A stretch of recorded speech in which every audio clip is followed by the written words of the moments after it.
may ikatlong langit. Alam nyo, maraming katuruan tungkol sa langit. May nagtuturo, 7 raw ang langit. May nagtuturo, 1 lang ang langit. May nagtuturo, wala raw langit. Interesado ka ba sa konsepto ng ikatlong langit? Kung oo, naisip mo na ba kung saan ito matatagpuan? At kung may ikatlong langit, madaling isipin na mayroon ding una at ikalawang langit. Ang video na ito ay tutukoy sa paniniwala sa ikatlong langit, partikular na ang pananaw ni Brother Eli Soriano na nagsasabing may batayan ito sa Biblia. Paano niya ito pinatunayan? At totoo nga kaya ang balitang hindi naniniwala si Pope John Paul II sa langit at impyerno na taliwas sa itinuturo ng simbahang Katoliko? Susuriin natin ang iba't ibang pananaw at ang mga katanungan sa pagkakaroon ng ikatlong langit. Makinig ng mabuti sa sasabihin ko. Maaaring hindi ka sumang-ayon sa lahat ng maririnig mo, pero mahalagang maging bukas tayo sa iba't ibang pananaw para maiwasan ang pagiging bias. Isantabi muna natin ang ating sariling paniniwala at pag-aralan ang mga ideya ng iba. Panoorin ang buong video para sa mas malinaw na pag-unawa. Ako si Insurrectus. Isa akong bagong content creator dito sa YouTube. Malugod kitang iniimbitahan na samahan ako sa paglalakbay pabalik sa nakaraan habang ating binubuhay ang mga alaala at inaalam ang mga aral nito.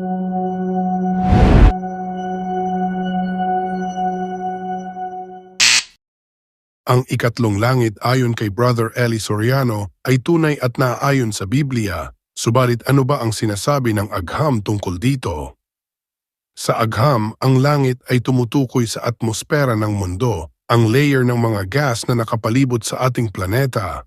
Ito ay binubuo ng iba't ibang mga gas tulad ng nitrogen, oxygen at carbon dioxide na nagpapanatili ng buhay sa mundo. Ang konsepto ng langit sa agham ay naiiba sa pananaw ng relihiyon. Walang siyentipikong patunay na mayroong ibang lugar o estado na tinatawag na langit pagkatapos ng kamatayan. Bagaman walang partikular na siyentista na nagpaliwanag ng konsepto ng langit sa ganitong paraan, ang ilang mga astronomo at physicist ang nagbigay ng kanilang pananaw sa kalawakan at universo. Katulad na lamang ni Edwin Hubble, siya ang nagpatunay na ang universo ay lumalawak at nagbigay ng pundasyon para sa Big Bang Theory. Si Albert Einstein, ang kanyang teorya ng relativity ay nagbigay ng bagong pananaw sa gravity at ang istruktura ng universo. Idagdag mo pa riyan si Stephen Hawking, ang kanyang mga pag-aaral sa black holes at quantum gravity ay nag-ambag sa ating pag-unawa sa universo sa pinakamaliit na antas. Ang mga kilalang tao na ito ay nagpahayag ng kanilang pananaw tungkol sa konsepto ng langit. Subalit ano ba ang sinasabi ng Biblia tungkol sa ikatlong langit? Ayon kay Brother Eli, kung Biblia ang pagbabatayan, totoo ang ikatlong langit. Ginamit nito ang mga talata ng 2 Korinto, Kabanata 12, versikulo 2. Nakikilala ko ang isang lalaki kay Kristo na mayroong ng 14 na taon. Maging sa katawan ay wan ko, o maging sa labas ng katawan ay wan ko, Diyos ang nakaalam, na inagaw hanggang sa ikatlong langit. Para kay Brother Eli Soriano, ang ikatlong langit ay ang paraiso na tahanan ng Diyos. Pumaroon si Jesus upang ipaghanda tayo ng ating kalalagyan. At darating ang mga araw sa kanyang muling pagbabalik, ang langit at lupa ay gugunawin ng Diyos. Tayong lahat ay haharap sa Panginoon upang hatulan ayon sa ating mga gawa. Sa madaling salita, ang ikatlong langit na tinutukoy ni Apostol Pablo sa 2 Korinto ay ang magiging tahanan ng mga taong matuwid na kakasamahin ng Diyos, isang paraiso para sa lahat ng mga nanampalataya sa Kanya. Hindi na natin pag-uusapan ang iba pang mga langit na ipinaliwanag ni Brother Eli sa kanyang programa dahil ang focus natin sa videong ito ay ang pangatlong langit. Para kay Brother Eli Soriano, isa sa mga patunay na totoo ang ikatlong langit ay ang pangyayari sa krus. Habang si Jesus ay namamatay, may magnanakaw na katabi niya na humingi ng awa at pag-alala sa kaharian ng Diyos.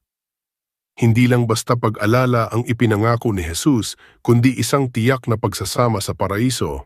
Ang pangakong ito, ayon kay Brother Eli, ay nagpapatunay sa katotohanan ng isang espiritual na destinasyon na tinatawag na ikatlong langit, kung saan ang mga taong nanampalataya ay makakasama ng Diyos.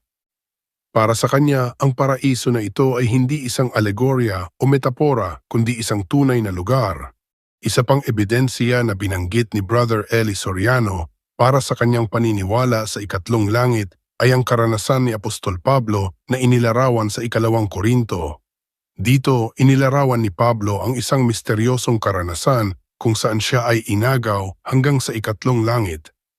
Bagamat may iba't ibang interpretasyon sa karanasang ito, naniniwala si Brother Eli na ito ay isang literal na paglalakbay ni Pablo sa isang espiritual na kaharian, ang ikatlong langit, kung saan nakita niya ang kaluwalhatian ng Diyos. Para kay Brother Eli, ang karanasan ni Pablo ay nagpapatunay sa pagkakaroon ng isang aktwal na ikatlong langit na hiwalay sa ating pisikal na mundo, isang lugar na maaari lamang marating sa pamamagitan ng espiritual na paglalakbay o sa pamamagitan ng biyaya ng Diyos. Ang detalyeng ito, ayon sa kanya, ay nagpapalakas sa kanyang paniniwala sa isang literal na paraiso. Si Brother Eli Soriano ay matibay ang paniniwala sa katotohanan ng ikatlong langit at ang kanyang pananalig ay nakabatay sa kanyang interpretasyon ng mga talata sa Biblia na binanggit na natin. Para sa kanya, ang pag-iral ng ikatlong langit ay lohikal na sumusunod sa ideya ng una at ikalawang langit. Kung mayroong isang espiritual na kaharian na tinatawag na ikatlong langit, natural lamang na isipin na mayroon ding mga naunang antas o dimensyon. Ang pangangatuwiran na ito, kasama ang kanyang interpretasyon ng mga banal na kasulatan, ay nagpapalakas sa kanyang paniniwala at nagbibigay sa kanya ng matibay na pundasyon para sa kanyang mga aral tungkol sa ikatlong langit. Hindi lamang ito isang paniniwala para sa kanya. Ito ay isang kumbiksyon na nakaugat sa kanyang pag-unawa sa Biblia at sa kanyang espiritual na karanasan. Pero ang tanong, ano ang mga ebidensya na magpapatotoo sa ikatlong langit? Ang konsepto ng ikatlong langit ay nagmula sa Biblia, particular na sa 2 Korinto. Maaaring ang salitang ikatlong langit ay hindi literal na tumutukoy sa isang pisikal na lokasyon sa kalawakan. Ito ay isang metapora na ginagamit ng mga manunulat ng Biblia upang ilarawan ang isang espiritual na karanasan o isang lugar ng sobrang kagandahan at kaluwalhatian. Dahil sa metaporikal na kalikasan ng salita, walang pisikal na ebidensya o siyentipikong pag-aaral na makapapatunay sa ikatlong langit. Ang mga dalubhasa ay nagkakaiba-iba ng opinyon tungkol sa kahulugan ng ikatlong langit. Sinasabi ng mga eksperto na ang ikatlong langit ay maaring tumukoy sa isang malalim na espiritual na karanasan ni Pablo, kung saan nadama niya ang presensya ng Diyos sa isang napakalakas at kahangahangang paraan. Posible rin na ang ikatlong langit ay maaring tumukoy sa isang lugar ng sobrang kagandahan at kaluwalhatian, kung saan ang Diyos ay naninirahan. O maaring tumukoy rin sa lugar ng langit o paraiso, kung saan ang mga matuwid ay naninirahan pagkatapos mamatay. Ang paniniwala sa ikatlong langit ay isang bagay ng pananampalataya, hindi ng siyentipikong katotohanan. Kung naniniwala ka sa Biblia at sa interpretasyon nito ni Brother Eli Soriano, maaari mong paniwalaan ang pagkakaroon nito. Ngunit kung ang iyong pananaw ay gaya ni Pope John Paul II na hindi naniniwala sa literal na langit at impyerno, hindi mo ito paniniwalaan. Sa madaling salita, ang katotohanan ng ikatlong langit ay depende sa iyong relihiyon at personal na interpretasyon ng mga banal na kasulatan o paniniwala. Walang siyentipikong ebidensya na makapagpapatunay o makapagpapabulaan nito. Sa aking pananaw, kung totoo ba ang ikatlong langit ay hindi masasagot sa pamamagitan ng agham o simpleng katwiran lamang. Ito ay isang katanungan ng pananampalataya at interpretasyon. Habang ang agham ay nagbibigay ng mga paliwanag sa pisikal na universo, ang konsepto ng ikatlong langit, gaya ng paniniwala ni Brother Eli Soriano, ay nakabatay sa interpretasyon ng mga banal na kasulatan. Ang pagkakaiba ng pananaw ni na Brother Eli at Pope John Paul II ay nagpapakita kung gaano kahalaga ang konteksto ng relihiyon at personal na paniniwala sa pag-unawa ng mga konseptong ito. Sa huli, ang paniniwala o hindi paniniwala sa ikatlong langit ay isang personal na desisyon na batay sa individual na pananaw sa relihiyon at espiritualidad. Ang pagiging bukas ang kaisipan sa iba't ibang pananaw, gaya ng iminungkahi sa simula ng video, ay mahalaga upang maiwasan ang pagiging bias at mapanatili ang isang maayos at patas na pag-uusap hinggil sa mga sensitibong paksa. Mahalaga ang paggalang sa iba't ibang pananaw tungkol sa ikatlong langit o anumang paksa na may kinalaman sa pananampalataya at espiritualidad. Ang ating mga paniniwala ay hugis ng ating mga karanasan, kultura at personal na interpretasyon ng mga impormasyon na ating natatanggap. Ang pagpilit ng isang paniniwala sa iba ay hindi lamang hindi produktibo, kundi maaari ring makasakit at makasira ng relasyon. Sa halip na magtalo, dapat nating sikaping unawain ang pinagmulan ng paniniwala ng bawat isa at pahalagahan ang kanilang karapatan na maniwala sa kung ano ang kanilang pinaniniwalaan. Ang pagkakaiba-iba ng pananaw ay nagpapayaman sa ating pag-unawa sa mundo at sa isa't isa.